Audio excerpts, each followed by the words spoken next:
لا علم لنا إلا ما علمتنا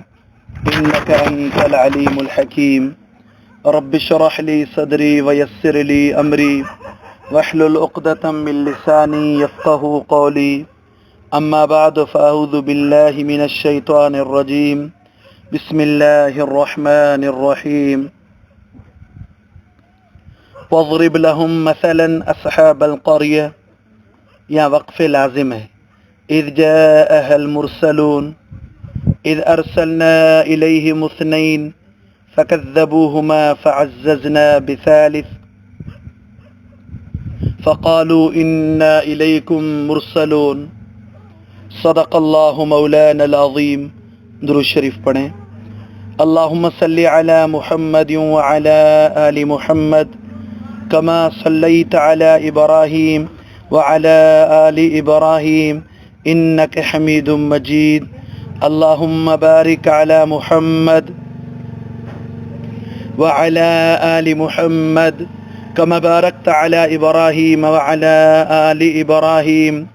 إنك حميد مجيد۔ گزشتہ آیات مبارکہ میں پیغمبر علیہ السلام کی رسالت اور قرآن مجید کی حقانیت کا تذکرہ تفصیل کے ساتھ ہم نے سنا۔ پھر جو لوگ پیغمبر مدنی صلی اللہ علیہ وسلم کی عظیم ہدایت جو قرآن مجید کی صورت میں تھی یا حدیث مبارکہ وہی غیر مطلوع کی صورت میں تھی، سب کے ذریعے ماشاءاللہ اپنے اندر تبدیلی لا کر اور اس نصیحت کو سن کر پھر مان کر زندگی کو سنوارنے لگے، ان کے لیے فبشرہ بمغفرۃ و اجر کریم، مغفرت اور اجر کریم کی بشارت دی گئی۔ اور جو لوگ خواب غفلت کے اندر سوئے ہوئے اور اس طرح نفس امارہ کے غلام، ان کے لیے دردناک عذاب کا تذکرہ۔ اب آج چونکہ قرآن مجید کے مخاطب اول قریش تھے تو ان کی چونکہ سامنے ان کے لیے ان کی عبرت کے لیے ایک مشہور بستی انطاکیہ، شام کی ایک مشہور بستی تھی، بڑی سرسبز و شاداب بستی تھی۔ اس کے فرماتے ہیں کہ چونکہ یہ لوگ بہت زیادہ اس سے متاثر بھی تھے تو اس کی بربادی، اس کی ویرانی کا تذکرہ تفصیل کے ساتھ بیان فرما کر اس امت کو سبق دیا جا رہا ہے۔ اگر تم چاہتے ہو کہ ہمارے پاس تمام نعمتیں ہر طرح سے رب العالمین کی طرف سے اس کی بارش ہوتی رہے اور اس طرح وہ نعمتیں ہمیشہ رہیں، تو پھر ان نعمتوں کی قدر کرنی ہے، ان نعمتوں کا شکر ادا کرنا ہے۔ فرماتے ہیں وَاضْرِبْ لَهُمْ مَثَلًا أَصْحَابَ الْقَرْيَةِ، آقا علیہ السلام ان کفار کے سامنے اس غرض سے کہ آپ علیہ السلام کی رسالت کی تائید ہو جائے اور اس طرح توحید کے انکار اور رسالت کے انکار پر ایک دھمکی اور ایک تہدید ہو جائے، اس لیے ایک قصہ وہ بھی فرماتے ہیں، ایک بستی والوں کا قصہ اس وقت کا بیان کیجئے جب اذ ارسلنا الیہم اثنین، اس بستی کی طرف اللہ رب العالمین نے پہلے 2 رسول بھیجے، فعززنا بثالث، پھر تیسرے رسول کے ساتھ اس کی تائید فرمائی۔ اللہ رب العالمین نے 3 فعززنا بثالث، تیسرے رسول کے ساتھ جب تائید تو انہوں نے آگے سے اور انبیاء علیہ السلام نے ان کے سامنے یہ کہا انا الیکم مرسلون، بے شک ہم تمہارے پاس اللہ کی طرف سے بھیجے گئے ہیں تاکہ تمہیں سمجھائیں، تاکہ تم ڈرا۔ تو اللہ تعالیٰ نے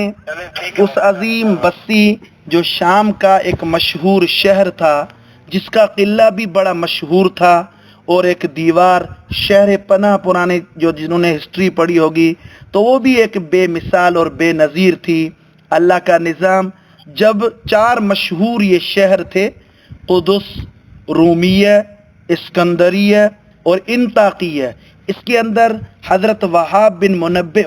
منبع نے بڑا کلام فرمایا ہے. ایک ہے مشہور کتاب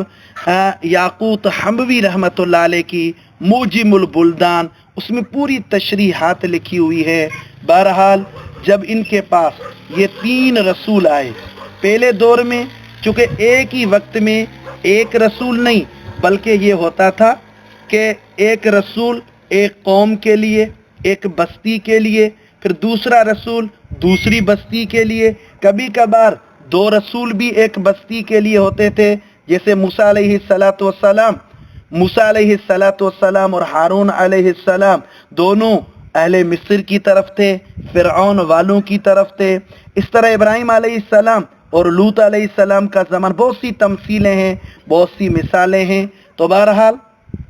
فرماتے ہیں کہ 3 رسول ان کی طرف آئے اور انہوں نے ان کو سمجھایا. یہ تو ہمارے پیغمبر امام الانبیاء سرور کونین جناب محمد الرسول اللہ صلی اللہ علیہ وسلم کی یہ خصوصیت ہے کہ قل یا ایھا الناس انی رسول اللہ الیکم جمیعا، میں تمام لوگوں کے لیے، مشرق و مغرب، شمال و جنوب، اس دور کے قیامت تک آنے والے تمام انسانوں کی طرف رسول بنا کر بھیجا گیا ہوں. پھر آگے ایک اور آیت وما ارسلناک الا رحمتا للعالمین، فرماتے ہیں جنات کے لیے، پرندے چرندے درندے، تمام چیزوں کے لیے پیغمبر علیہ السلام کی رسالت عام تھی. فرماتے ہیں جب ان کی طرف اذ ارسلنا الیہ مثنین فکذبوہما، 2 رسولوں کی انہوں نے تکذیب کی.